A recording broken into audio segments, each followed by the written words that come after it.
Bonjour, je m'appelle Joshua, j'ai 34 ans, et je suis resté paralysé dans ma propre allée, regardant les feux arrière d'une Porsche Cayenne disparaître au coin de la rue, laissant derrière elle 3 enfants désemparés et une pile de bagages. Avant que je vous raconte comment ce moment s'est terminé avec moi, menotté dans une salle d'interrogatoire, face à une accusation de kidnapping qualifiée, dites-moi d'où vous regardez dans les commentaires ci-dessous. C'était censé être un dimanche de silence. En tant qu'architecte paysagiste travaillant à domicile, ma vie est habituellement remplie des exigences chaotiques des clients, des commissions d'urbanisme et des entrepreneurs. Le dimanche était mon sanctuaire. C'était le seul jour où j'éteignais mon téléphone, préparais une cafetière de café torréfié foncé coûteux, et m'asseyais sur ma terrasse arrière pour écouter les oiseaux, pas le bourdonnement des notifications. Je venais de verser cette première tasse, la vapeur s'élevant dans l'air vif du matin quand le son a brisé ma quiétude. Ce n'était pas un moteur de voiture normale. C'était le rugissement agressif et rauque d'un moteur haute performance qui hurlait « Regardez-moi ». Je connaissais ce son. Mon estomac s'est instantanément noué. C'était le son de mon frère aîné, Caleb. Je me suis dirigé vers la fenêtre de devant, écartant le rideau d'1 centimètre à peine. Elle était là, une Porsche Cayenne noire obsidienne flambant neuve, au ralenti dans mon allée.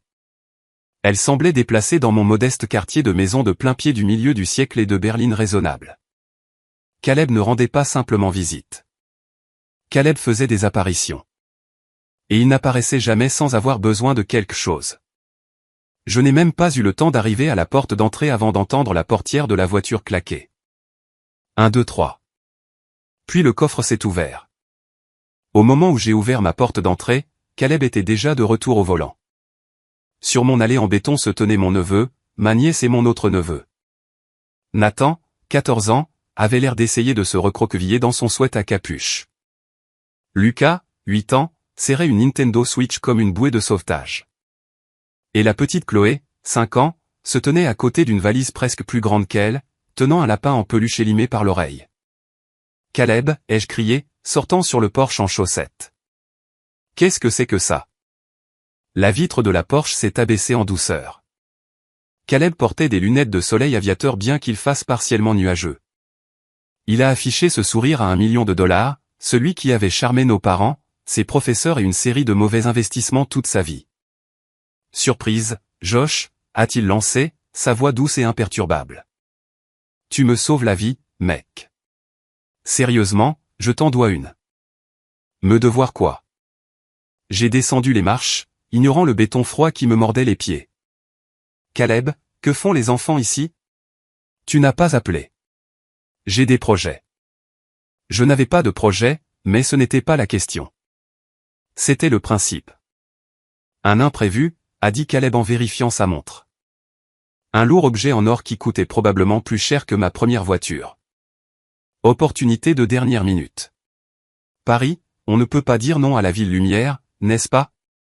C'est juste pour 2 semaines, peut-être 3. Ça dépend de l'ambiance. Paris, j'ai répété, le mot ayant un goût de cendre. Tu vas à Paris aujourd'hui et tu les déposes juste comme ça. Ne sois pas dramatique, a-t-il raillé en faisant vrombir le moteur. Ils ont leurs affaires. Nathan connaît la chanson. Il y a de l'argent dans la poche latérale du sac bleu pour la pizza ce soir. Écoute, je dois filer ou je vais rater mon vol. Le salon de première classe n'attend personne. Non. J'ai tendu la main vers la poignée de la portière, mais elle était verrouillée. Caleb, ouvre la porte. Je ne peux pas les prendre. J'ai une échéance cette semaine. Tu ne peux pas simplement les larguer ici. Tu es leur oncle, Josh. Prends tes responsabilités. Sois un homme. Maman et papa ont dit que ça ne te dérangerait pas. Il n'a pas attendu ma réponse. Il n'a pas regardé ses enfants. Il n'a pas dit au revoir à Chloé, qui commençait à gémir. Il a juste passé une vitesse. Les pneus ont crissé contre l'asphalte et il a filé, laissant un nuage de gaz d'échappement flotter au-dessus de ma pelouse parfaitement entretenue. Je suis resté là pendant une bonne minute, mes mains encore tendues dans le vide, mon cœur battant contre mes côtes, un mélange d'adrénaline et de rage pure et non diluée. J'ai regardé les enfants. Lucas fixait toujours son écran, mais ses jointures étaient blanches. Chloé m'a regardé, les yeux remplis de larmes. « Tonton Josh, est-ce que papa revient pour le dîner ?» Ma gorge s'est serrée. J'ai regardé Nathan. L'adolescent fixait le sol, la mâchoire serrée. Un sac de sport en bandoulière sur une épaule. Il avait l'air humilié. Il savait. À 14 ans, il savait exactement ce que c'était. Entrez, ai-je dit, ma voix plus douce que ce que je ressentais. Sortons-vous du froid. Je les ai fait entrer dans le salon. C'était comme une invasion, pas une visite. Mon sanctuaire tranquille avait disparu, remplacé par le cliquetis des valises, les roulettes sur le parquet et l'énergie nerveuse d'enfants abandonnés. Vous avez faim, ai-je demandé. Ça va, a marmonné Nathan, laissant tomber son sac près du canapé. Je veux des pancakes, a murmuré Chloé. D'accord, des pancakes. Je peux faire des pancakes. Je suis allé dans la cuisine, mes mains tremblant en sortant la farine et les œufs. J'avais besoin d'un moment, juste un moment pour réfléchir. J'ai sorti mon téléphone de ma poche et j'ai composé le numéro de Caleb. Directement sur la messagerie vocale. J'ai recomposé. Messagerie vocale. J'ai composé une troisième fois, mon pouce appuyant si fort sur l'écran que j'ai cru que le verre allait se fissurer. Finalement, ça a connecté, mais ce n'était pas la sonnerie d'un appel standard. C'était le son distinct d'un appel se connectant via le Wi-Fi. Il était déjà au salon de l'aéroport. Josh, mon pote. La voix de Caleb est parvenue, faible et agacée. Je sirote un mimosa. Ne gâche pas l'ambiance. Fais demi-tour, ai-je dit, ma voix basse et dangereuse. Je ne le ferai pas, Caleb. Pas cette fois. Tu viens chercher tes enfants ou je les emmène chez maman et papa. Maman et papa sont en Floride pour le mois, idiot. Tu le sais. Caleb a ri. Écoute, arrête de te plaindre. Tu es célibataire. Tu as cette grande maison pour toi tout seul. Triste, en fait. Avoir des enfants autour te fera du bien. Te donnera un but. Mon but n'est pas de nettoyer tes dégâts, ai-je crié, faisant sursauter Lucas dans l'autre pièce. J'ai baissé la voix, tournant le dos aux enfants. Caleb, c'est de l'abandon. Tu ne peux pas simplement laisser 3 mineurs sur un Porsche et t'envoler pour un autre continent. Ce n'est pas de l'abandon, c'est du babysitting, a-t-il rétorqué. Et n'utilise pas de termes juridiques avec moi. Tu es un jardinier, Josh. Contente-toi des plantes. Je serai de retour dans quelques semaines. Si tu as besoin d'argent, demande à maman. Elle a le chéquier. Je ne veux pas de ton argent. Je veux que tu sois un père. Je subviens à leurs besoins, a-t-il crié en retour, le bruit de fond de verre qui teinte étant audible. J'ai besoin de cette pause. Tu ne sais pas la pression que je subis. Débrouille-toi. Si tu gâches ce voyage pour moi, Josh, je jure devant Dieu que tu le regretteras. Ne sois pas le petit frère jaloux toute ta vie. La ligne s'est coupée. J'ai regardé le téléphone. Le silence dans la cuisine était assourdissant. Jaloux? Il pensait que j'étais jaloux. J'ai regardé autour de moi ma cuisine propre, mon hypothèque remboursée, ma carrière stable. Et puis j'ai pensé à lui. Les voitures en leasing, les entreprises en faillite, les renflouements constants de nos parents. Je n'étais pas jaloux. J'étais épuisé. Je suis retourné dans le salon. Chloé était assise par terre, tirant le rembourrage d'une déchirure dans l'oreille de son lapin. Lucas regardait fixement la télévision, qui n'était même pas allumée. Nathan était assis sur le bord du canapé, la tête dans les mains. Ils ressemblaient à des réfugiés dans leur propre famille. Je ne pouvais pas faire ça. Non pas parce que je ne les aimais pas. Je les aimais farouchement. Mais parce que si je faisais ça, si j'acceptais ce comportement une fois de plus, je le validais. Je disais à Caleb que ses enfants étaient des bagages qu'il pouvait mettre en consigne quand il voulait vivre sa fantaisie de célibataire. J'ai regardé Nathan. Est-ce qu'il t'a dit quand il revenait? Nathan a levé les yeux. Ses yeux étaient cerclés de rouge. Il a dit qu'il ne savait pas. Il a dit de ne pas l'attendre. Ça m'a brisé. Ne pas l'attendre. Je suis retourné au comptoir de la cuisine. J'ai regardé les aimants sur mon frigo. L'un d'eux était un numéro de contact pour les services d'urgence que je gardais pour le travail. J'avais deux choix. Option A, je fais des pancakes. Je ressens du ressentiment à chaque instant pendant 3 semaines. Je laisse Caleb me marcher dessus à nouveau. J'apprends à ces enfants que la négligence de leur père est acceptable et que je ne suis rien de plus qu'un paillasson. Option B, l'option nucléaire.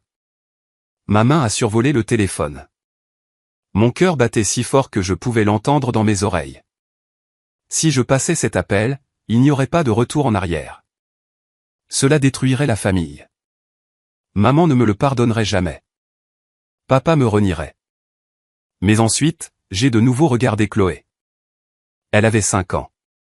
Elle ne devrait pas avoir à se demander si son père revenait pour le dîner. J'ai composé le numéro.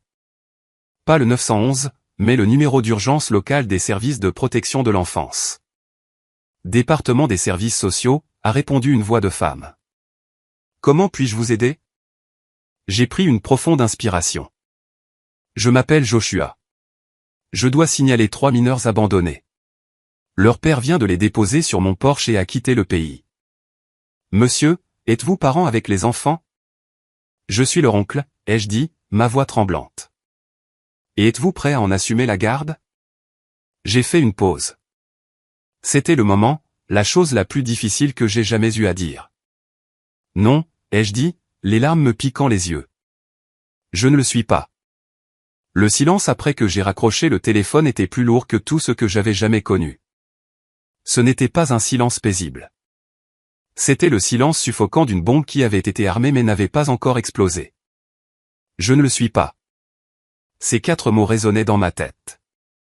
Ils semblaient cruels. Ils semblaient monstrueux. Mais je savais, avec une clarté qui tranchait la culpabilité, que dire oui aurait été la véritable erreur. Si je disais oui, Caleb gagnait. Si je disais oui, ce cycle continuerait jusqu'à ce que je sois en faillite et que ces enfants soient des adultes brisés qui pensent que l'amour est transactionnel. Je suis retourné dans le salon. Je ne pouvais pas regarder Nathan dans les yeux. Je me sentais comme un traître, mais je devais être le méchant aujourd'hui pour être le sauveur demain. À qui parlais-tu? A demandé Nathan. Il était vif. Trop vif pour ses 14 ans. Juste en train de vérifier quelques détails logistiques, ai-je menti. Et les gars, je dois vérifier les sacs. Est-ce que votre père a laissé des papiers, des cartes médicales, une procuration, quelque chose? Je connaissais la réponse avant de demander. Nathan a secoué la tête, un sourire amer tordant son jeune visage. Il a jeté les sacs dans la voiture 5 minutes avant notre départ. Maman n'a même pas eu le temps de faire ses valises. Ce ne sont que des vêtements. D'accord, ai-je dit en essayant de garder ma voix stable. Faisons ces pancakes. Tandis que je mélangeais la pâte, le rythme du fouet frappant le bol a ravivé des souvenirs que j'avais essayé de refouler. Ce n'était pas la première fois. C'était juste la fois la plus extrême. Il y a 3 ans, c'était le voyage d'affaires à Miami. Caleb avait déposé Nathan et Lucas dans mon ancien appartement un vendredi soir, promettant d'être de retour le dimanche matin. Il n'est pas revenu avant le mercredi. J'ai manqué 3 jours de travail. Mon patron m'a mis un avertissement. Quand Caleb est finalement revenu, bronzé et sentant la tequila, il en a ri. Détends-toi, Josh. Tu as pu passer du temps avec les neveux. Tu devrais me payer pour ce privilège. Mes parents, Robert, et ma mère, avaient pris son parti. Joshua, ne sois pas si rigide, avait dit ma mère, sa voix dégoulinant de cette douceur passive-agressive. Ton frère est tellement stressé à essayer de construire son entreprise. Tu es célibataire. Tu as le temps. La famille est de la famille. La famille est de la famille. C'était le mantra qui m'avait enchaîné pendant des décennies. Mais dans notre maison, famille signifiait Caleb, et il signifiait que Joshua sacrifiait tout. J'ai retourné un pancake, il a grésillé bruyamment. Puis il y a eu l'incident de Noël.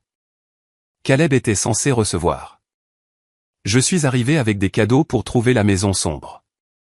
Il était parti en voyage de ski de dernière minute avec une petite amie, pas sa femme, et avait laissé le chien enfermé dans le garage. J'ai passé le réveillon de Noël à casser une fenêtre pour nourrir un Golden Retriever pendant que Caleb publiait des photos de champagne sur les pistes. J'étais le dépanneur, le filet de sécurité, le paillasson, tonton Josh. Je suis revenu à la réalité.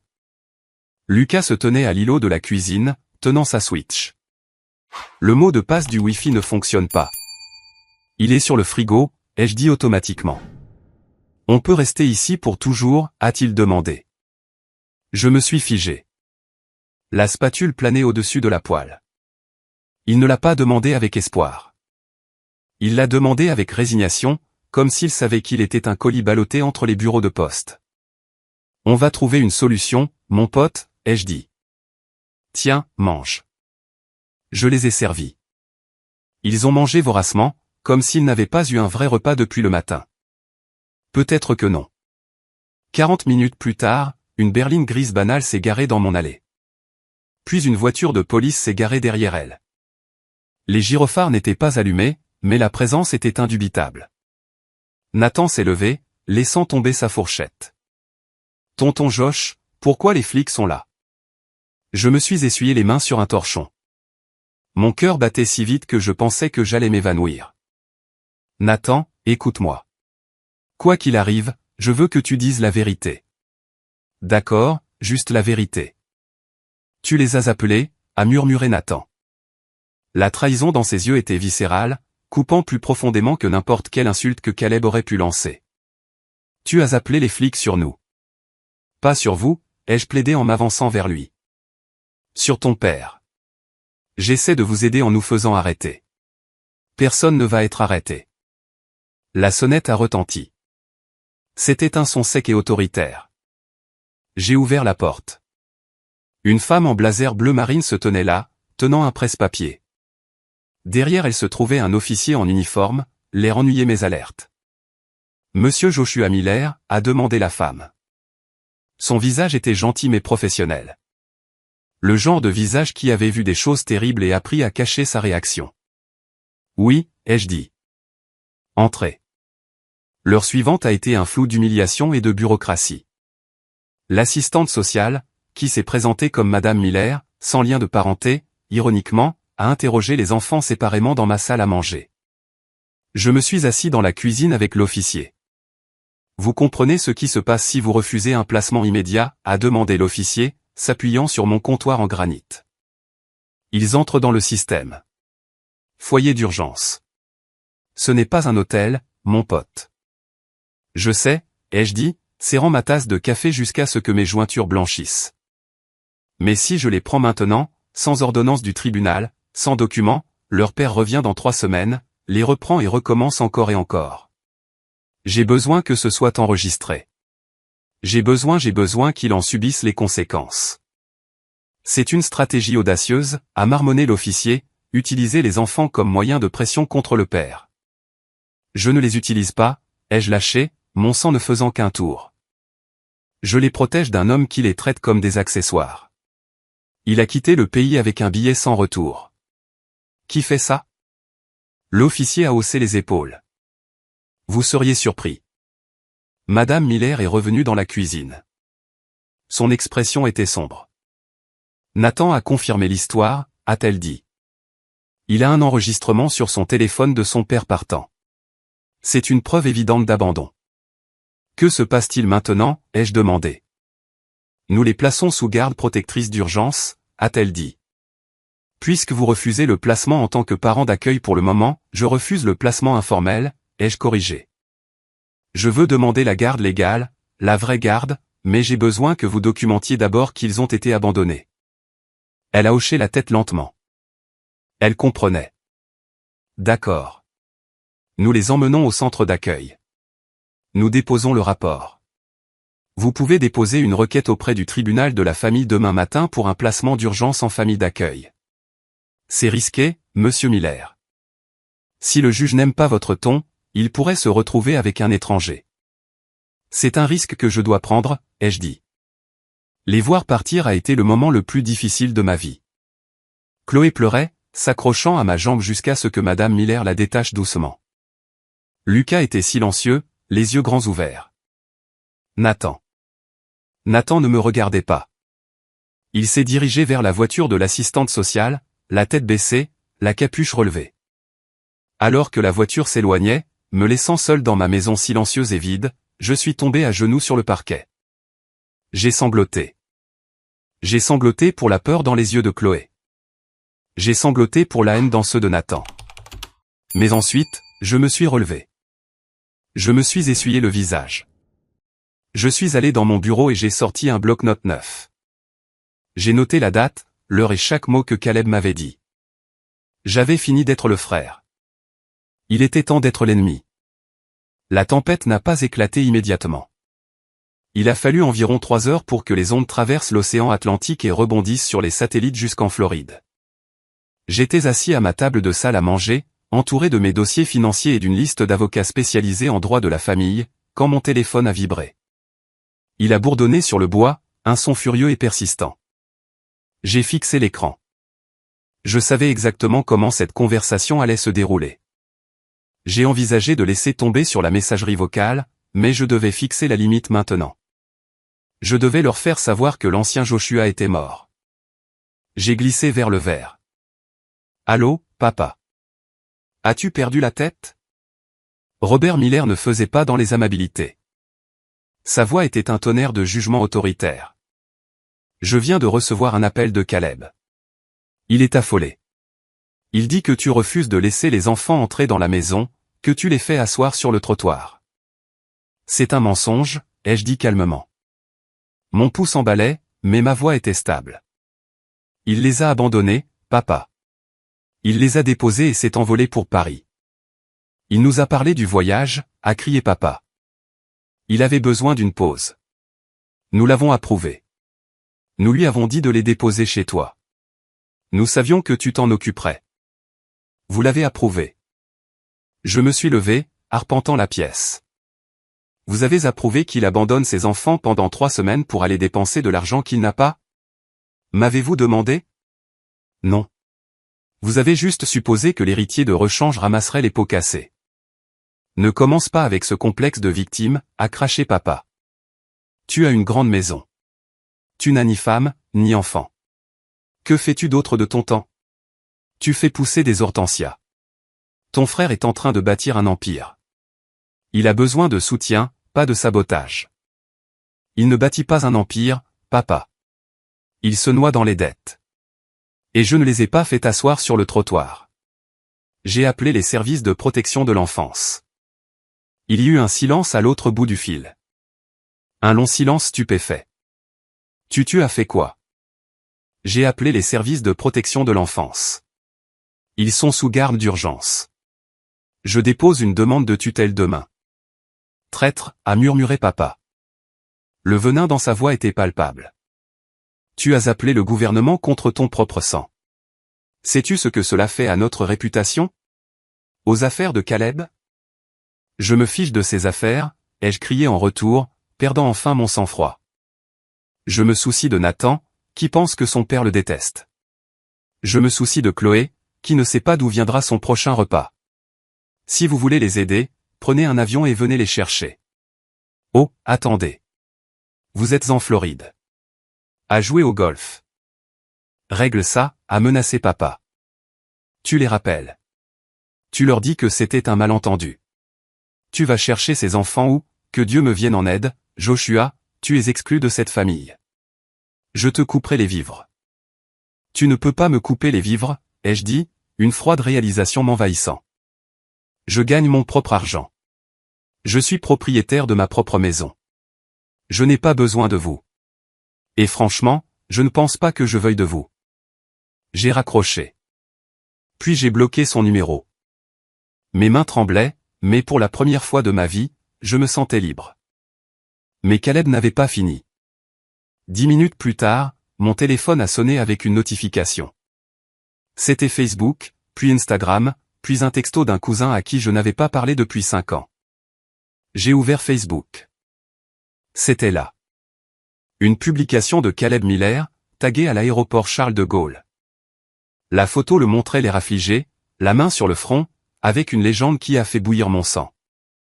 S'il vous plaît, priez pour ma famille. J'avais prévu un voyage surprise pour mes enfants. J'ai demandé à mon frère Joshua de les garder quelques heures pendant que je réglais la logistique et il a appelé la police. Il retient mes enfants en otage émotionnellement, refusant de les laisser entrer chez lui parce qu'il veut de l'argent. J'essaie de trouver un vol de retour, mais je suis dévasté. Comment la famille peut-elle être si cruelle? Les commentaires affluaient déjà. Oh mon Dieu, Caleb, c'est horrible. J'ai toujours su que ton frère était bizarre. Appelle la police contre lui. Reste fort, frérot. La jalousie est une vilaine maladie. Il était en train de manipuler l'histoire. Il me peignait comme le méchant avant même que je puisse ouvrir la bouche. J'avais besoin d'un avocat. Pas un ami de la famille, un requin. J'ai appelé Andrew. Andrew était mon colocataire à l'université, maintenant un avocat spécialisé dans les divorces et les gardes d'enfants à hauts enjeux. Il connaissait ma dynamique familiale mieux que quiconque. Josh, a répondu Andrew dès la première sonnerie. J'ai vu la publication.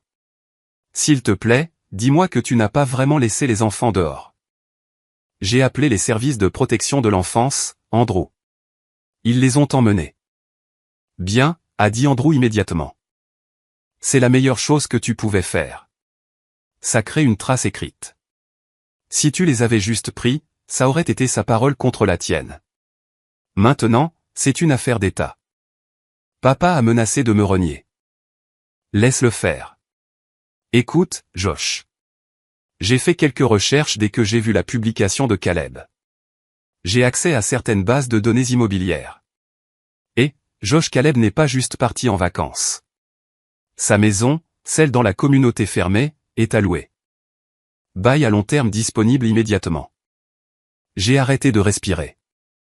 Quoi? Et j'ai vérifié les manifestes de vol. Ne me demande pas comment. Il a un aller simple pour Paris avec une correspondance pour le Maroc. Le Maroc n'a pas les mêmes traités d'extradition pour les litiges civils. Il ne revenait pas, ai-je murmuré. Il les abandonnait de manière permanente. Exactement, a dit Andrew, la voix sombre. Il liquidait sa vie et te laissait les bagages. Ce n'est pas de l'abandon, Josh. C'est une stratégie de sortie mûrement réfléchie. Nous devons tout verrouiller. As-tu accès au fonds en fiducie des enfants? Ceux que tes grands-parents ont créés. Maman et papa sont les fiduciaires, ai-je dit. Pourquoi? Parce que si Caleb est en fuite, il a besoin d'argent liquide. Tu dois vérifier ses comptes. La nuit était tombée. Ma maison ressemblait à une forteresse assiégée. Chaque voiture qui passait me faisait sursauter. J'avais passé la dernière heure à lire les commentaires sur la publication de Caleb, à regarder des étrangers disséquer mon caractère sur la base des mensonges d'un narcissique. J'étais dans la cuisine en train de me faire un sandwich que je savais que je ne mangerais pas quand les lumières rouges et bleues ont clignoté à travers la fenêtre de devant. Cette fois, il n'y a pas eu de coup poli. Bam. Bam. Bam. Police. Ouvrez la porte. Je me suis précipité vers la porte, mon cœur battant contre mes côtes comme un oiseau piégé. J'ai déverrouillé et ouvert la porte en grand. 3 officiers se tenaient là, les mains sur leurs étuis, non dégainés, mais prêts. Derrière eux, les voisins regardaient de derrière leurs rideaux. Joshua Miller, a aboyé l'officier principal.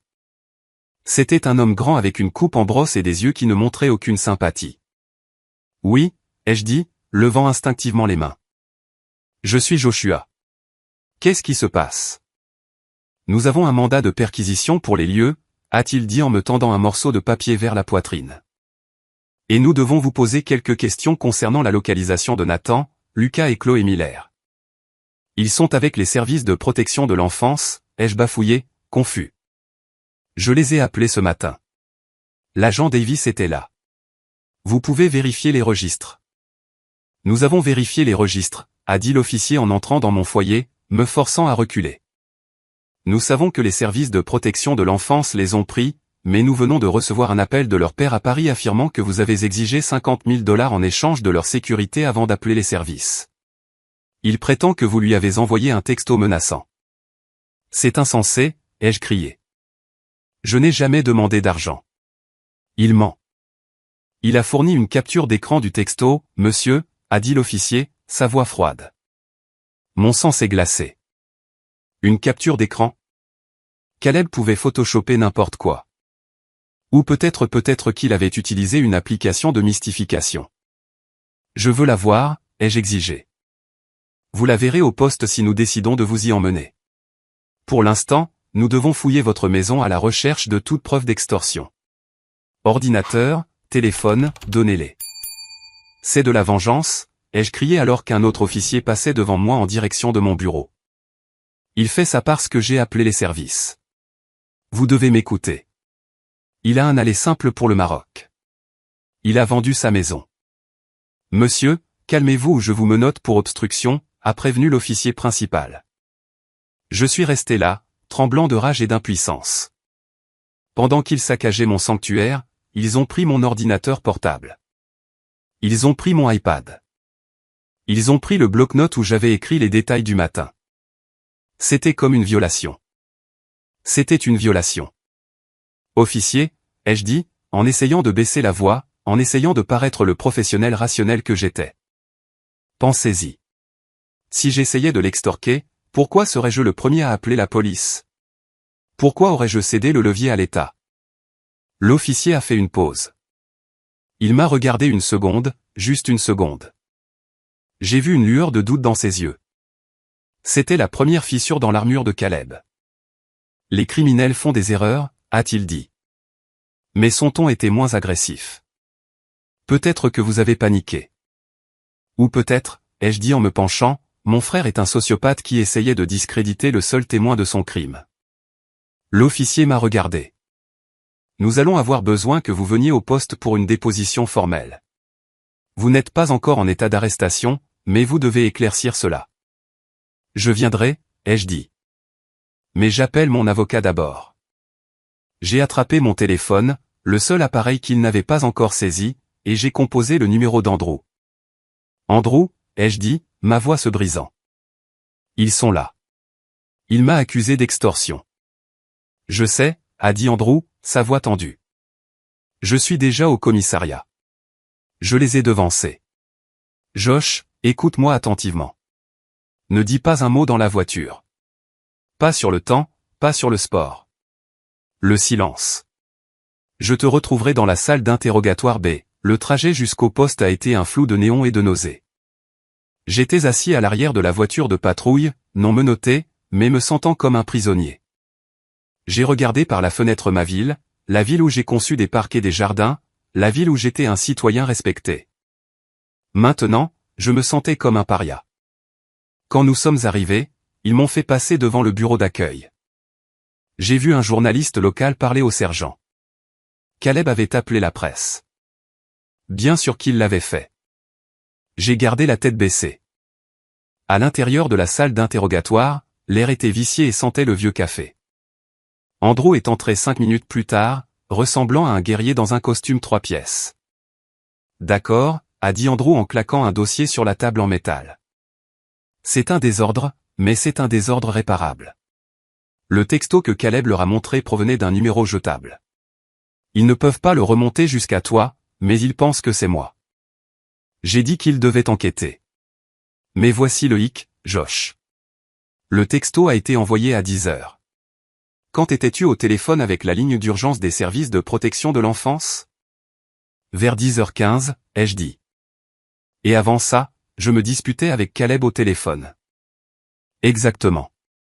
Les relevés téléphoniques montreront que tu étais en communication vocale avec lui au moment exact où le texto était censé être envoyé.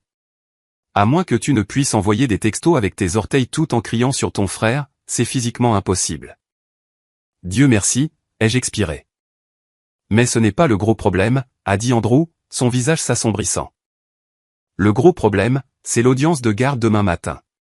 Tes parents reviennent ce soir. J'ai privé. Ils vont témoigner. Témoigner de quoi? Que tu es instable. Que tu as des antécédents de jalousie. Ils vont essayer d'obtenir la garde d'urgence des enfants pour les sortir du foyer d'accueil.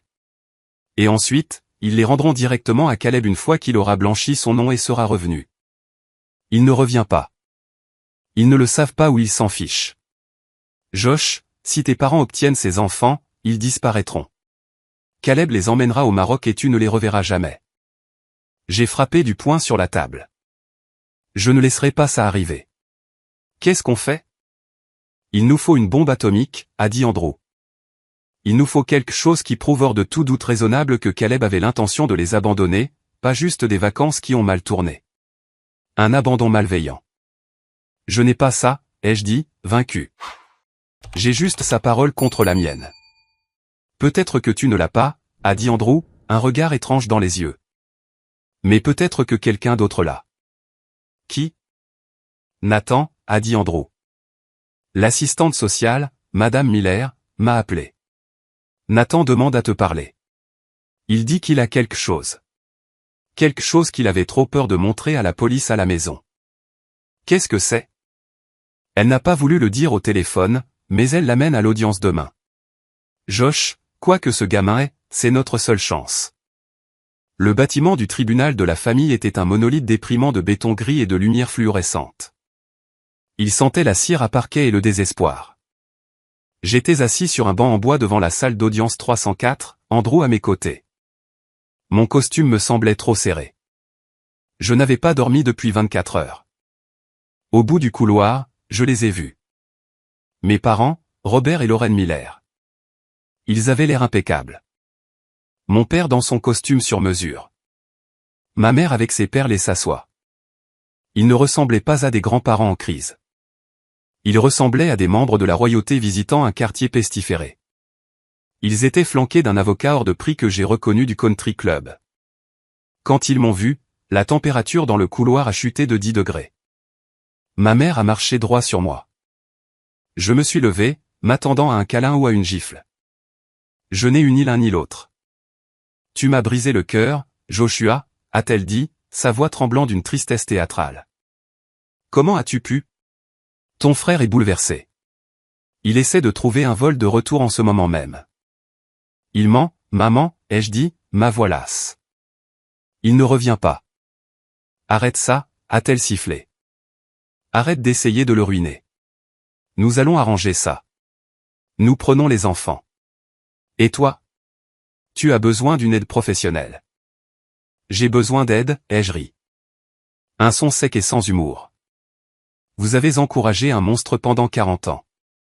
Et vous pensez que j'ai besoin d'aide? Monsieur Miller? Leur avocat est intervenu, me bloquant physiquement l'accès à ma mère. Je vous suggère de garder vos arguments pour le juge. Nous sommes entrés dans la salle d'audience. Elle était petite, intime et terrifiante. La juge, l'honorable Sarah Vance, a regardé par-dessus ses lunettes le dossier. Elle avait l'air épuisée. Ceci est une audience d'urgence concernant le placement temporaire de Nathan, Lucas et Chloé Miller, a-t-elle annoncé. J'ai une requête de l'État alléguant un abandon. J'ai une contre-requête des grands-parents demandant la garde immédiate, et j'ai monsieur Joshua Miller présent en tant que partie intéressée. Oui, votre honneur, Andrew s'est levé. Nous sommes ici pour défendre la vérité et la sécurité des enfants. La procédure a été brutale. L'avocat de mes parents a commencé. Il a brossé le portrait d'un père aimant, Caleb, victime d'un malentendu et d'un frère vindicatif. Il a présenté des déclarations sous serment de voisins qui nous connaissaient à peine, affirmant que j'étais un solitaire et difficile. Puis mon père a pris la barre. Joshua a toujours été troublé, a menti papa sous serment, sans me regarder. Il n'a jamais pardonné à Caleb d'avoir plus de succès. Nous pensons qu'il a fabriqué cette urgence pour nuire à son frère. Nous sommes disposés et capables de prendre les enfants immédiatement. J'étais assis là, agrippant le bord de la table. Mon propre père parjurant juste pour protéger l'enfant prodige. Merci, monsieur Miller, a dit la juge. Elle s'est tournée vers l'avocat des services de protection de l'enfance. L'État a-t-il une position? Votre honneur, a dit l'avocat des services, nous avons de sérieuses inquiétudes quant à la localisation du père. Cependant, les grands-parents sont des tuteurs aptes sur le papier. Notre principale préoccupation est la stabilité des enfants. Ça m'échappait. Je le sentais. La juge allait les donner à mes parents. Mes parents les remettraient à Caleb ou les lui enverraient par avion et ils seraient partis. Votre honneur, a dit Andrew en se levant. Avant que vous ne statuiez, nous demandons à entendre un autre témoin. Un témoin que l'État a amené aujourd'hui. La juge a froncé les sourcils. C'est très inhabituel. Qui? Nathan Miller, a dit Andrew. Les portes au fond de la salle d'audience se sont ouvertes. Madame Miller, l'assistante sociale, est entrée. À côté d'elle marchait Nathan. Il avait l'air petit. Il portait le même sweat à capuche que la veille, mais sa tête était haute. Il m'a regardé et pour la première fois, il n'y avait pas de colère dans ses yeux. Seulement une détermination terrifiante. Je l'autorise, a dit la juge, intriguée. Jeune homme, venez à la barre. Vous n'avez pas à prêter serment. Dites simplement la vérité. Nathan s'est assis dans le grand fauteuil en cuir. Il a regardé ses grands-parents. Ma mère lui a lancé un regard d'avertissement sec, le genre qui me paralysait quand j'étais enfant. Nathan l'a ignoré. Nathan, a demandé doucement la juge. Sais-tu où est ton père? Il est à Paris, a dit Nathan, sa voix se brisant. Puis il s'est éclairci la gorge. Mais il ne revient pas. Objection, a crié l'avocat de mes parents. Oui dire? Rejeté, a sèchement répondu la juge. Pourquoi dis-tu ça, Nathan? Nathan a fouillé dans sa poche et a sorti un iPhone fissuré. Parce que je l'ai entendu parler à sa petite amie Jessica avant que nous partions de la maison. Il pensait que j'étais déjà dans la voiture, mais j'étais dans la cuisine en train de prendre mon chargeur. Et qu'a-t-il dit? Je l'ai enregistré, a dit Nathan. Parce qu'il ment beaucoup et je voulais être sûr que je n'étais pas fou. La salle d'audience est devenue silencieuse. Puis-je approcher, a demandé Andrew. Il a pris le téléphone de Nathan et l'a branché au système audiovisuel de la salle d'audience. Jouez-le, a ordonné la juge. Des parasites ont rempli la pièce. Puis la voix reconnaissable de Caleb Miller a retenti à travers les haut-parleurs. Ouais, chérie. J'ai presque fini de les préparer. Mon Dieu, ils sont si lourds. Littéralement. J'ai hâte d'être débarrassé d'eux. Une voix féminine. Jessica. Es-tu sûr que ton frère les prendra? Et s'il dit non? Voix de Caleb. Il ne dira pas non. C'est un lâche. Il va gémir et se plaindre, mais il le fera. Et le temps qu'il se rende compte que je ne reviens pas, nous serons installés au Maroc. Je laisse le téléphone jetable à la poubelle à l'aéroport. Personne ne pourra nous retrouver. Jessica. Et tes parents, Caleb? Les vieux imbéciles? Je leur ai déjà fait signer la décharge sur les fonds en fiducie des enfants. Je leur ai dit que c'était pour les frais de scolarité d'une école internationale. On a le cash, chérie. 2 millions de liquidités. On va disparaître de cette vie. Je vais enfin être heureux. L'enregistrement s'est terminé. Le silence qui a suivi était absolu. J'ai regardé mes parents. Le visage de mon père était cendré. Il avait l'air d'avoir une attaque. Ma mère avait la main sur la bouche, les yeux écarquillés d'horreur. Ils avaient été dupés. Ils n'étaient pas des complices. Ils étaient aussi des victimes. Il leur avait volé de l'argent pour financer sa fuite. Oh mon Dieu, a murmuré ma mère. Le visage de la juge était de pierre. L'épuisement avait disparu, remplacé par la fureur. Cet enregistrement est-il vérifié? A-t-elle demandé à l'assistante sociale. Oui, votre honneur. Les métadonnées confirment la date et l'heure. La juge a frappé de son marteau. Ça a sonné comme un coup de feu. La requête de garde par les grands-parents est rejetée avec préjudice, a-t-elle déclaré. Ce tribunal trouve des preuves crédibles d'abandon, de fraude et de risque de fuite. Je lance immédiatement un mandat d'arrêt contre Caleb Miller. Alertez la FAA et Interpol. Elle a tourné son regard vers moi. Monsieur Joshua Miller, êtes-vous prêt à accepter la tutelle temporaire de ses enfants? Avec effet immédiat sous la supervision du tribunal? Je me suis levé. J'ai regardé Nathan. Il pleurait silencieusement à la barre des témoins. J'ai regardé mes parents qui étaient affalés sur leur siège, des figures brisées de leur propre fabrication. Oui, votre honneur, ai-je dit, ma voix sonnant claire et forte. Je le suis. Au moment où le marteau est tombé, l'énergie dans la pièce est passée de la tension au chaos. Les huissiers s'agitaient. Les avocats rangeaient leurs serviettes avec une urgence frénétique. Et l'assistante sociale se dirigeait vers Nathan pour le réconforter. Mais le vrai drame se déroulait à la table à ma gauche. Mon père, Robert Miller, l'homme qui avait dirigé notre famille d'une main de fer et d'un chéquier, essayait de se lever, mais ses jambes ne le soutenaient pas.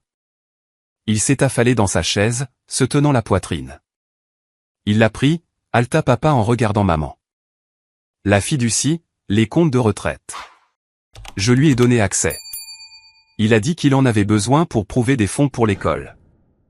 Ma mère sanglotait ouvertement maintenant, son mascara coulant sur son visage, ruinant la façade de la matriarche parfaite. Il m'a traité d'imbécile, pleurait-elle. Sa propre mère, une vieille imbécile. J'ai ressenti une pointe de pitié, mais elle a été rapidement submergée par la réalisation de ce que cela signifiait. Caleb n'avait pas seulement abandonné les enfants. Il avait pratiqué la politique de la terre brûlée. Il avait volé l'avenir des enfants et le passé de mes parents. Je me suis approché de la barre des témoins. Nathan s'est levé. Je n'ai rien dit. J'ai juste ouvert les bras. Pendant une seconde, j'ai pensé qu'il allait se dérober. Il avait 14 ans, en colère et dur.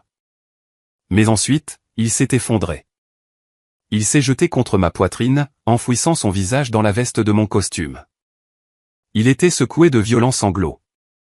Le poids de garder ce secret enfin libéré. Je suis désolé, a-t-il étouffé.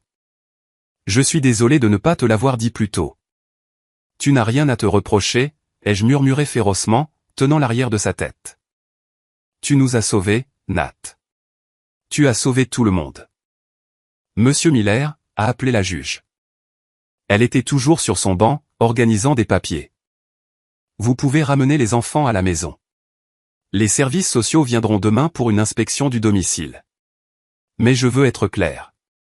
Ne laissez pas les grands-parents s'approcher d'eux jusqu'à nouvel ordre. Est-ce compris? Compris, votre honneur, ai-je dit. Mes parents ont levé les yeux à ces mots. La honte dans leurs yeux était absolue. Ils n'ont pas argumenté. Ils ne se sont pas battus. Ils sont juste restés assis là. Deux personnes en faillite réalisant que leur enfant prodige était en fait de la pyrite. Nous sommes sortis du palais de justice. L'air extérieur avait un goût différent, plus pur. Tonton Josh. J'ai baissé les yeux. Andrew avait amené Lucas et Chloé de la salle d'attente. Ils ont couru vers moi, s'agrippant à mes jambes. Est-ce qu'on va en prison, a demandé Chloé, les yeux écarquillés. Non, ma chérie, ai-je dit en la prenant dans mes bras. On rentre à la maison, chez moi, pour longtemps. Est-ce que papa est revenu, a demandé Lucas, regardant autour de lui. J'ai regardé Nathan. Il a secoué la tête. Non, mon pote, ai-je dit honnêtement. Papa n'est pas revenu, mais je suis là et je ne vais nulle part. Nous sommes montés dans ma voiture, mon SUV raisonnable et fiable. Alors que je les attachais, mon téléphone a vibré. C'était Andrew. Josh, ne rentre pas tout de suite. Viens à mon bureau. Nous devons parler du mandat. Quel mandat? Le FBI est impliqué maintenant puisqu'il a traversé les frontières de l'État et utilisé des virements électroniques pour voler l'argent. C'est fédéral. Ils ont suivi son passeport. L'ont-ils attrapé? Il a atterri à Paris il y a 2 heures, a dit Andrew, sa voix sombrement satisfaite. Et devine qui l'attendait à la porte d'embarquement? Les autorités françaises. Interpol l'a signalé dès que la juge a signé l'ordonnance. Il est en détention. Il est attrapé, ai-je soufflé. La tension dans mes épaules s'est enfin relâchée. Il est attrapé. Et Josh, ils ont trouvé l'argent. La plus grande partie. Ils n'avaient pas eu le temps de le transférer sur les comptes offshore. La fiducie des enfants est en sécurité. La retraite de tes parents. C'est plus compliqué, mais nous pourrions peut-être en récupérer une partie. J'ai raccroché le téléphone et j'ai regardé dans le rétroviseur. Nathan me regardait. Il est en prison, n'est-ce pas, a demandé Nathan. Oui, ai-je dit. Nathan a hoché la tête. Il n'a pas souri. Il a juste regardé par la fenêtre. Bien. Ce soir-là, ma maison était différente. Ce n'était plus le sanctuaire tranquille que j'appréciais autrefois. C'était le désordre.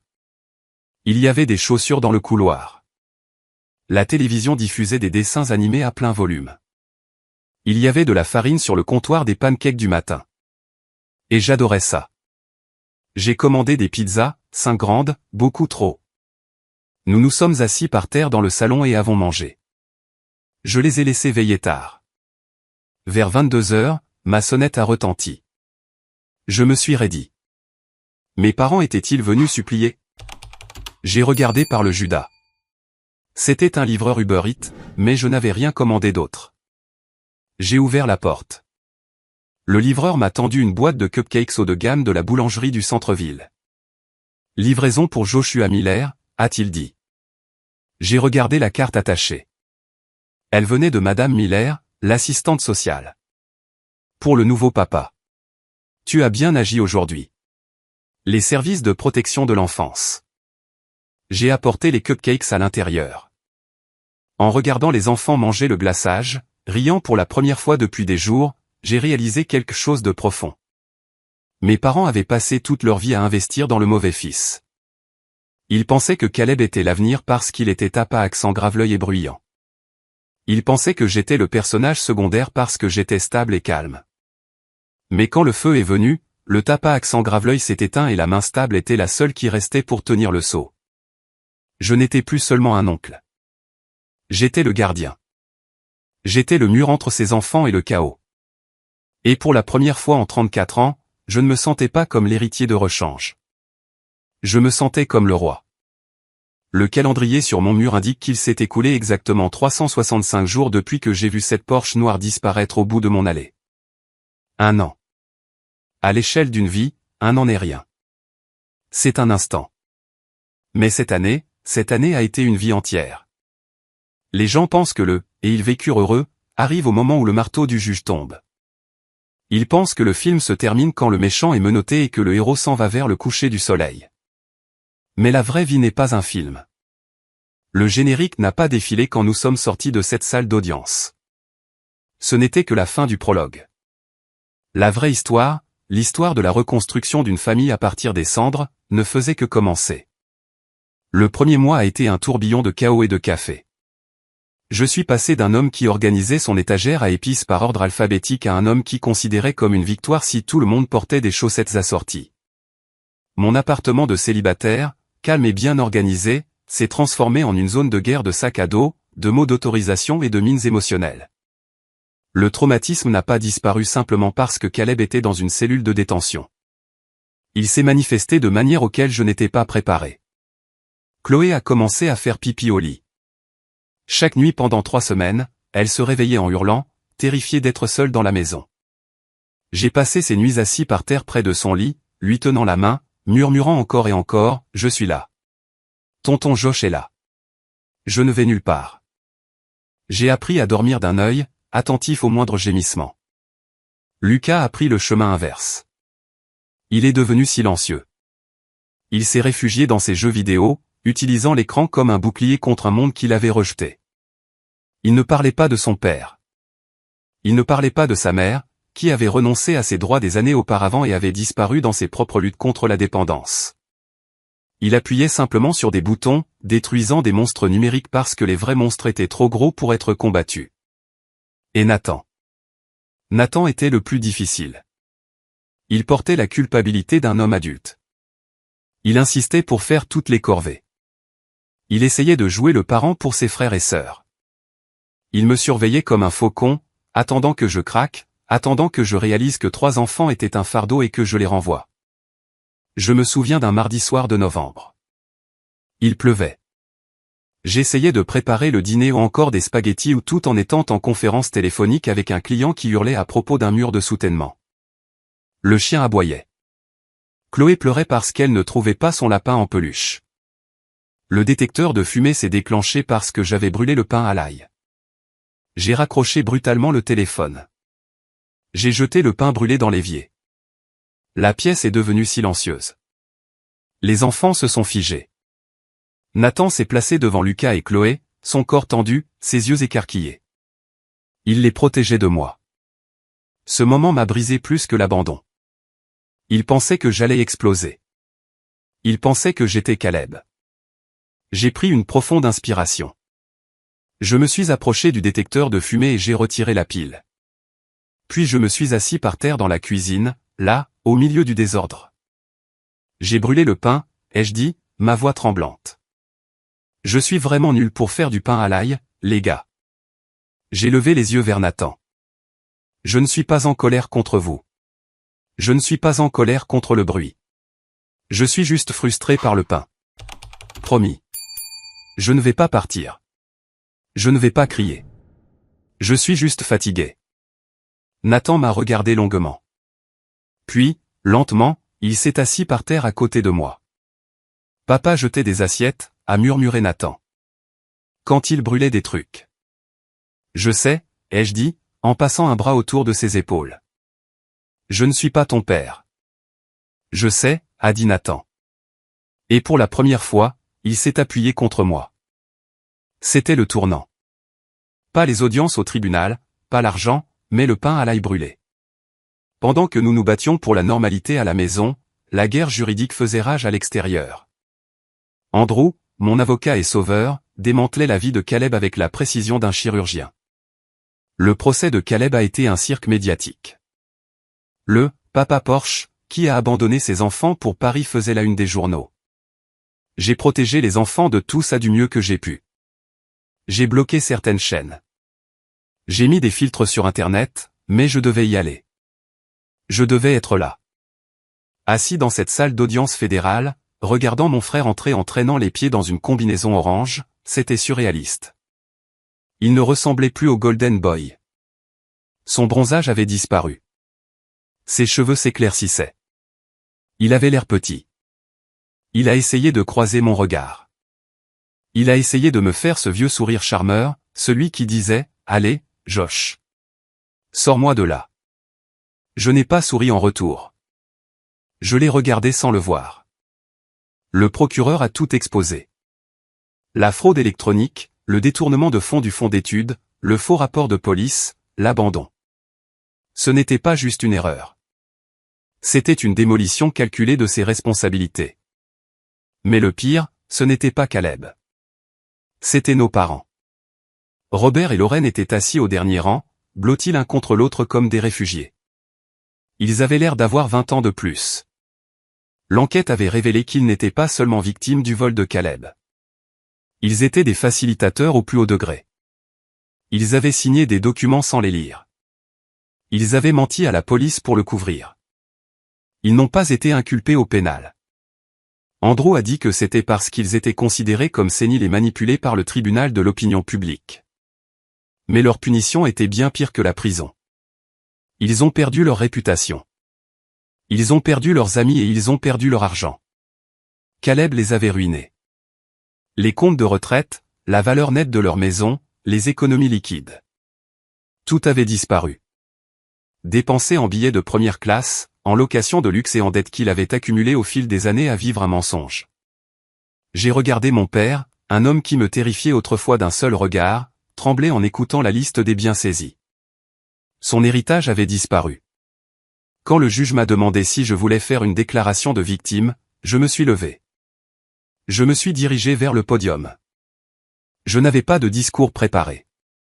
J'ai juste dit la vérité.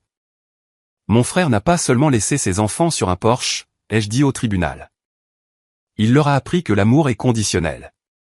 Il leur a appris qu'ils étaient des bagages à entreposer ou à jeter selon sa convenance. Je ne demande pas vengeance. Je demande la sécurité. Je vous demande de vous assurer qu'il ne pourra plus jamais leur faire ça. Le juge a condamné Caleb à 8 ans de prison fédérale pour fraude électronique et mise en danger d'enfants. Il a été condamné à payer des réparations, bien que nous sachions tous qu'il n'avait pas un sou. Alors qu'il l'emmenait, Caleb a finalement craqué. Il n'a pas crié contre le juge. Il a crié contre moi. Tu as volé ma vie, Josh. Tu as volé mes enfants. Tu es un voleur. Je l'ai regardé partir. Je n'ai rien ressenti. Pas de colère, pas de tristesse, juste du soulagement. Le croque-mitaine était enfermé. Les répercussions pour mes parents ont été rapides et brutales. Leurs finances étant décimées, ils ne pouvaient plus se permettre leur domaine au country club. La banque a saisi la propriété 3 mois après le procès. Je l'ai appris par un cousin. Il déménageait dans un petit appartement d'une chambre dans une résidence pour personnes âgées de l'autre côté de l'État. C'était un établissement financé par l'État, le genre d'endroit dont mon père se moquait autrefois. Ils m'ont appelé le jour de leur déménagement. J'ai vu « Maman » sur l'afficheur. J'ai fixé le téléphone. J'ai pensé à répondre. J'ai pensé à l'entendre s'excuser, ou supplier, ou me blâmer. Puis j'ai regardé par la fenêtre. Lucas était dans le jardin en train de lancer une balle de baseball au chien. Chloé dessinait à la craie sur l'allée. Nathan lavait ma voiture. J'ai refusé l'appel. Je ne les ai pas bloqués cette fois. Je n'ai simplement pas répondu. J'ai réalisé que je n'avais pas besoin de leur pardon. Mon pardon, c'était la paix dans mon jardin. Ce printemps-là, j'ai pris une décision qui a semblé être le dernier clou dans le cercueil de mon ancienne vie. J'ai vendu ma berline. Elle n'était pas assez grande pour 3 enfants en pleine croissance, leur équipement de hockey et leur récital de danse. J'ai emmené les enfants chez le concessionnaire. Prends une Porsche, a crié Lucas en montrant une voiture de sport dans la salle d'exposition. Je me suis figé. L'image de la Cayenne noire m'est revenue en tête, le symbole de l'égoïsme de Caleb. Non, ai-je dit fermement. Pas de Porsche. On va prendre quelque chose de mieux. Nous avons acheté un monospace haut de gamme, bien noté en matière de sécurité, pas cool et pratique. Il avait des portes coulissantes automatiques. Il avait des lecteurs DVD dans les appuis-têtes. Il avait 17 porte-gobelets. Caleb aurait préféré mourir plutôt que d'être vu dedans. Je l'adorais. En sortant de chez le concessionnaire au volant de cette camionnette, avec 3 enfants se disputant pour savoir quel film regarder, j'ai ressenti une vague de fierté qu'aucune voiture de sport ne pourrait jamais me donner. C'était un véhicule de service. C'était un véhicule de présence. C'était une promesse que j'étais là pour les transporter, les protéger et les conduire où ils avaient besoin d'aller. L'adoption a été finalisée 6 mois plus tard. C'était une formalité, en réalité. Les droits de Caleb avaient été révoqués en raison de son incarcération et de la gravité de l'abandon. La mère était introuvable. Nous nous sommes retrouvés dans la même salle d'audience, mais cette fois, l'ambiance était différente. Il y avait des ballons. Andrew était là, souriant comme un idiot. Madame Miller, l'assistante sociale qui avait apporté des cupcakes le premier soir, essuyait des larmes. La juge, une autre cette fois, nous a souri. Monsieur Miller, comprenez-vous qu'en adoptant Nathan, Lucas et Chloé, vous acceptez l'entière responsabilité légale et financière pour eux? Qu'ils seront vos enfants aux yeux de la loi, indiscernables de la progéniture biologique? Je le comprends, ai-je dit. Et vous, Nathan, Lucas, Chloé, acceptez-vous cette adoption? Chloé a crié « oui » et a sauté sur place. Lucas a hoché vigoureusement la tête. Nathan s'est levé. Il m'a regardé. Il était plus grand maintenant. Ses épaules étaient plus larges. Le regard hanté avait disparu, remplacé par une confiance tranquille. J'accepte, a dit Nathan. Puis il a fait une pause. Puis-je changer de nom? J'ai cligné des yeux. Tu n'es pas obligé de changer de nom, Nat. Tu es un Miller. Je sais, a-t-il dit. Mais je veux changer mon deuxième prénom. C'est Caleb. Je veux le changer pour Joshua. L'air m'a manqué. J'ai essayé de parler, mais ma voix m'a fait défaut. J'ai juste hoché la tête. La juge s'est essuyé les yeux. Ainsi ordonné. Nathan Joshua Miller. Nous sommes allés manger une pizza après. La même pizzeria où nous avions commandé ce premier soir terrifiant. Mais cette fois, nous ne mangions pas par terre en silence. Nous étions bruyants. Nous rions. Je retirais du fromage des cheveux de Chloé. Et, papa, a dit Lucas en prenant une part. Il n'a même pas remarqué qu'il l'avait dit. Je me suis figé. Nathan s'est figé.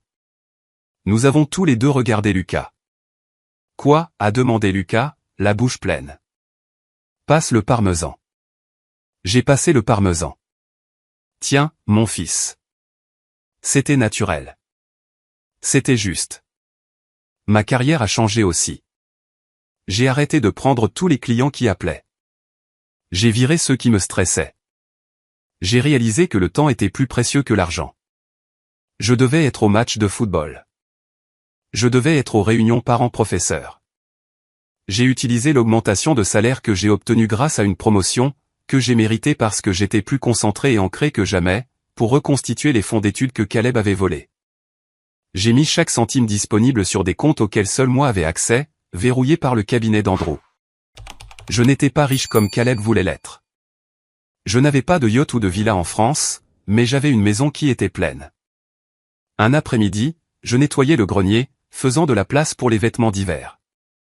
J'ai trouvé une vieille boîte de photos de famille. Mes parents, Caleb, moi. Je suis resté assis là longtemps, regardant une photo de nous sur une plage quand nous étions enfants. Caleb était au premier plan, souriant, tenant un trophée. J'étais à l'arrière-plan, construisant un château de sable. Mes parents regardaient Caleb. Je détestais cette photo. Elle me faisait me sentir petit. Maintenant, je la regardais et je ressentais de la pitié. Ils avaient misé sur le tape à accent grave-l'œil. Ils avaient poursuivi l'objet brillant. Et ce faisant, ils avaient manqué le terrain solide. J'ai réalisé que je n'étais plus le remplaçant. J'étais la fondation. Et les fondations n'ont pas besoin d'être tape à accent grave-l'œil. Elles ont juste besoin d'être solides. J'ai remis la photo dans la boîte et je l'ai refermée avec du ruban adhésif. Puis j'ai écrit « Ancienne vie » sur le côté au marqueur permanent et je l'ai poussé dans le coin le plus reculé du grenier. Je suis descendu. Nathan aidait Lucas avec ses devoirs de maths. Chloé lisait une histoire au chien. C'était mon héritage. Pas l'argent que mes parents avaient perdu, pas la réputation qu'ils avaient détruite. Ce chaos, cet amour. Je suis entré dans la cuisine et j'ai commencé à préparer le dîner. Je n'ai pas brûlé le pain à l'ail cette fois. Le soleil se couche à nouveau sur le jardin, projetant de longues ombres dorées sur la pelouse que j'ai enfin eu le temps de réensemencer le mois dernier. C'est la même terrasse où je suis resté paralysé il y a un an, regardant mon frère s'éloigner, mais le silence a disparu. L'air est rempli du son d'un ballon de basket rebondissant sur l'allée. Nathan apprend à Lucas comment faire un lay-up. Chloé chante une chanson qu'elle a apprise à la maternelle. Quelque chose à propos d'une grenouille dans un puits. Complètement faux et absolument magnifique. Je suis assis ici avec mon café décaféiné maintenant, car qui a besoin d'adrénaline quand on a 3 enfants? Et je réfléchis au chemin qui nous a menés ici. Quand tout a commencé, je pensais que ma vie était finie. Je pensais que ma liberté m'avait été volée. Je pleurais la perte de mes dimanches tranquilles, de mon revenu disponible, de ma capacité à voyager sur un coup de tête. Je me sentais comme une victime. J'avais l'impression que l'univers me punissait d'être le responsable. Mais j'avais tort. L'univers ne me punissait pas. Il me donnait une promotion. Il me donnait une chance de briser un cycle qui pourrissait mon arbre généalogique depuis des générations. Le cycle du narcissisme, de la facilitation, de la valorisation de l'image au détriment de la substance. Mes parents ont créé un monstre en Caleb parce qu'ils ne lui ont jamais dit non. Ils ne l'ont jamais laissé ressentir le poids d'une conséquence. Ils l'ont protégé du monde jusqu'à ce que le monde finisse par répliquer. J'ai dû être celui qui dit non.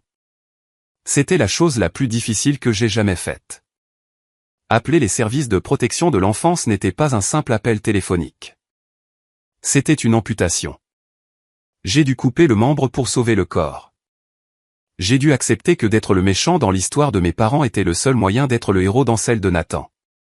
Je regarde Nathan maintenant. Il rit. Il a raté son tir, mais il rit. Il y a un an, il aurait boudé. Il aurait eu peur de l'échec parce que son père exigeait la perfection. Maintenant, il sait que rater un tir ne signifie pas que vous êtes sans valeur. Cela signifie simplement que vous réessayez. C'est l'héritage que je construis. Pas la richesse, pas la gloire, mais la résilience. J'ai reçu une lettre de prison la semaine dernière. Elle venait de Caleb. C'était 3 pages d'excuses. Il blâmait ses partenaires commerciaux. Il blâmait l'économie. Il blâmait Jessica, la petite amie, disant qu'elle l'avait égaré. Il me blâmait d'avoir réagi de manière excessive. Il demandait de l'argent pour la cantine. Je n'ai pas brûlé la lettre. Je ne l'ai pas déchirée. Je l'ai classée dans un dossier marqué « Preuve ». Je n'ai pas répondu. Je ne le déteste plus. La haine demande de l'énergie. Je ressens juste une profonde indifférence. C'est un fantôme, un conte moral que j'utiliserai pour enseigner à mes enfants les dangers de l'égoïsme. Andrew est passé pour un barbecue hier. Il a regardé les enfants jouer et m'a tendu une bière. Tu sais, a dit Andrew en se penchant en arrière sur sa chaise de patio.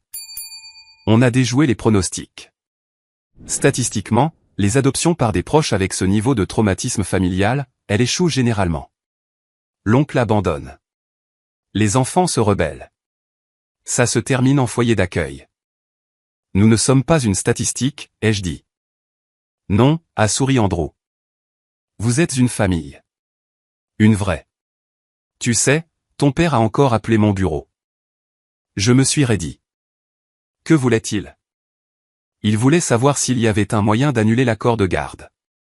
Il a dit qu'il se sente seul dans l'établissement. Que lui as-tu dit? Je lui ai dit que la seule façon pour lui de voir ses enfants, c'est s'il invente une machine à remonter le temps et élève un meilleur fils il y a 40 ans. J'ai ri. Ça faisait du bien de rire d'eux. La peur avait disparu. Ils n'étaient que de vieilles personnes tristes qui avaient fait de mauvais choix. J'ai pitié d'eux, mais je n'exposerai plus jamais mes enfants à leur toxicité. Cette porte est soudée. Je me lève et je marche jusqu'au bord de la terrasse. Et, je crie vers l'allée. La pizza arrive dans 20 minutes. Lavez-vous les mains. D'accord, papa, crie Lucas en retour. Compris, papa, fait écho Nathan. Ce mot. Papa. Il ne signifie pas la biologie. La biologie n'est qu'un processus biologique. C'est une séquence d'ADN. N'importe quel imbécile peut transmettre de l'ADN. Caleb l'a prouvé. Être un père est un verbe. C'est une action. C'est être présent. C'est faire les pancakes. C'est endurer les crises de colère. C'est aller aux audiences du tribunal.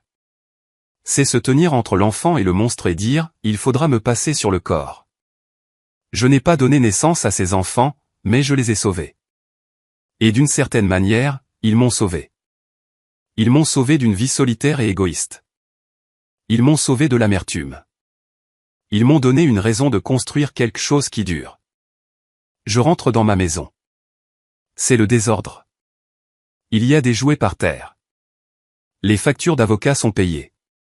Le fonds d'études grandit. Les funérailles de ma vie passée sont terminées. Je suis Joshua Miller. Je suis un père. Et pour la première fois de ma vie, je suis exactement là où je suis censé être. Cette histoire ne concerne pas seulement des vacances qui ont mal tourné ou une bataille judiciaire dramatique. C'est une leçon fondamentale sur les limites et la responsabilité. Beaucoup d'entre nous sont élevés avec la croyance toxique que la famille est tout et que nous devons tolérer les abus, la négligence ou l'exploitation simplement parce que nous partageons de l'ADN.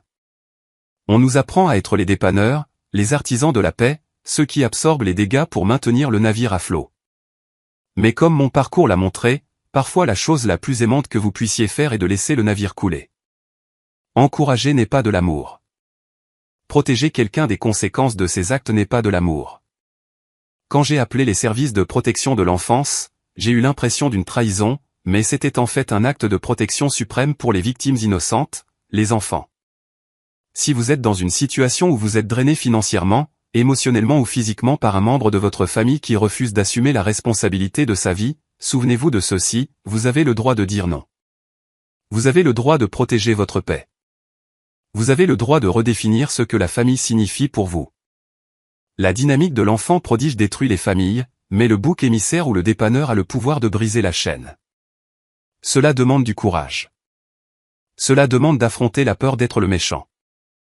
Mais de l'autre côté de cette peur se trouve la liberté. Je veux avoir de vos nouvelles. Avez-vous déjà dû fixer une limite ferme avec un membre de votre famille pour vous sauver ou sauver les autres?